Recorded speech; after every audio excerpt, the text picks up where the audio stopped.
트럼프는 날 죽일 수 없어. 나에겐 5개의 보험이 있어. 안녕하세요. 포커스 팡팡입니다. 오늘은 세계 유일무이한 족벌 세습 독재 집단 북한 그리고 김정은에 관하여 이야기하려고 합니다. 백두혈통? 세상에 백두혈통은 존재하지 않습니다. 북한이 족벌 세습을 정당화하기 위하여 만들어낸 말이란 것을 세상 사람들은 다 알 것입니다.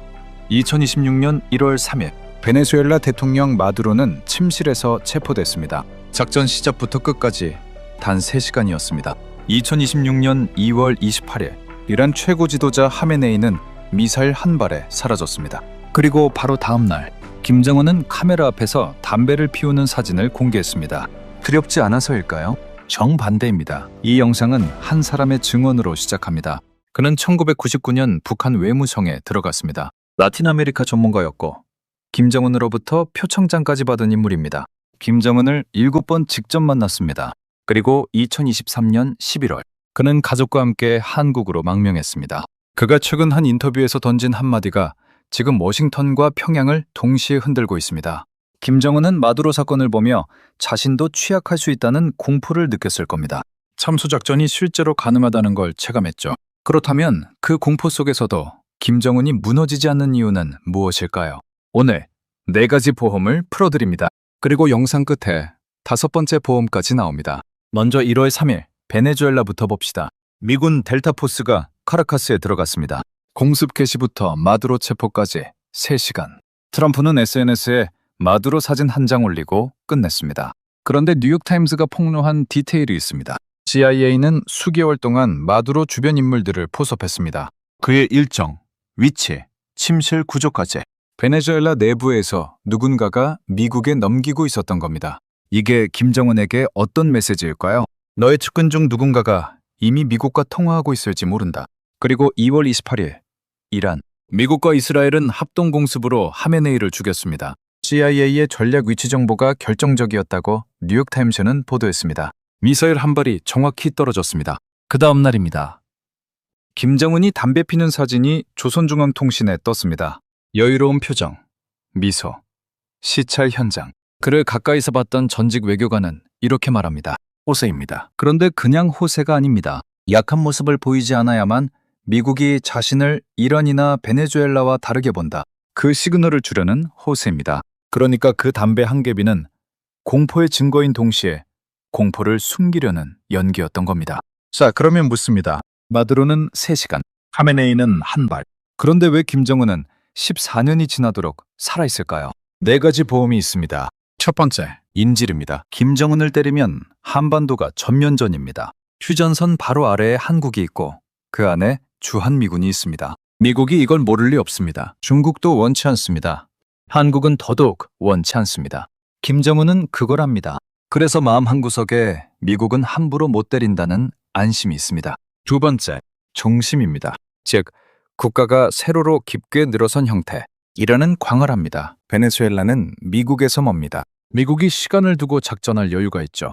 그런데 한반도는 다릅니다. 중심이 짧아서 한 번 충돌하면 멈출 수 없습니다. 시작하는 순간 끝까지 가야 합니다. 미국 입장에선 시작 자체가 부담입니다. 세 번째, 이건 좀 다른 종류의 보험입니다. 이란은 종교 국가입니다. 신앙심이 있습니다. 하메네이가 죽었어도 이란 국민은 거리에 나와 보복을 외치고 있습니다.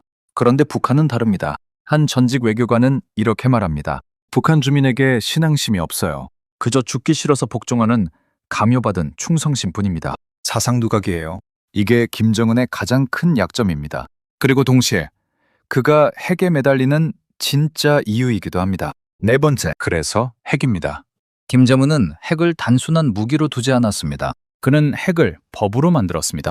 2022년 9월, 북한은 핵무력 정책법을 채택합니다. 핵심 조항이 무엇이냐? 지도부에 대한 공격 시 자동으로 핵 보복을 한다.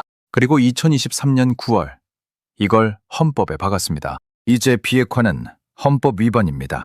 김정은이 자신에게 거는 안전장치였습니다. 자, 여기까지는 김정은이 만든 안전장치입니다. 그런데 영상 도입부에서 말씀드린 그 망명한 외교관은 지금부터 충격적인 말을 합니다. 사실은 김정은이 죽어도 북한은 핵을 못 쏠 겁니다. 무슨 뜻일까요? 이란에는 신앙이 있습니다. 하메네이가 죽었지만 혁명수비대가 보복을 이어갑니다. 진앙심으로 묶인 조직이기 때문입니다. 북한은요? 그가 말합니다. 북한 주민들은 김씨 일가에 대한 강요받은 충성심밖에 없어요. 그 강요하는 세력이 사라지면 주민들이 반발할 이유가 없습니다.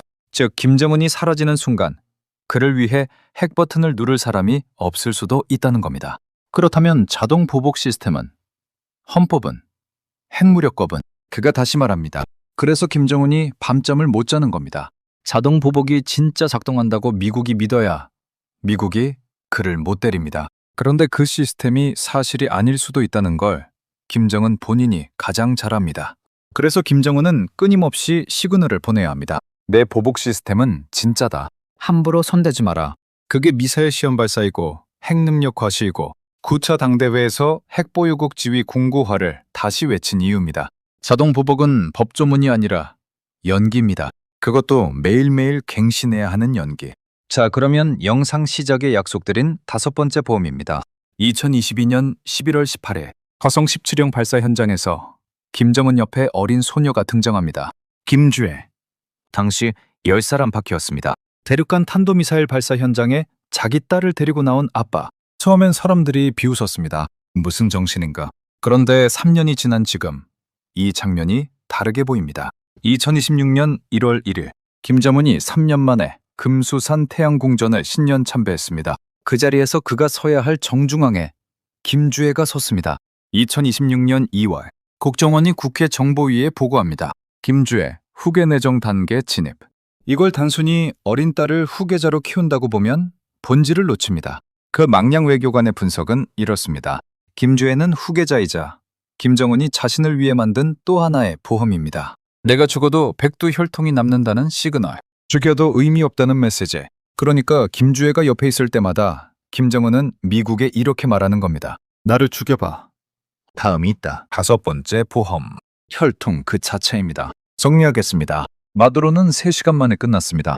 하메네이는 미사일 한 발에 사라졌습니다. 그런데 김정은은 5겹의 보험을 두르고 오늘도 평양을 걷고 있습니다. 인재, 중심, 감요된 충성, 핵, 그리고 혈통.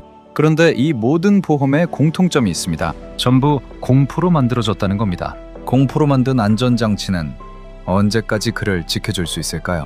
여러분이 김정은이라면 지금 트럼프가 내미는 손을 잡을까요? 댓글로 의견 남겨주세요. 어떤 답이든 좋습니다. 이 영상이 도움되셨다면 구독과 좋아요 부탁드립니다. 다음에 더 좋은 영상으로 찾아뵙겠습니다. 감사합니다.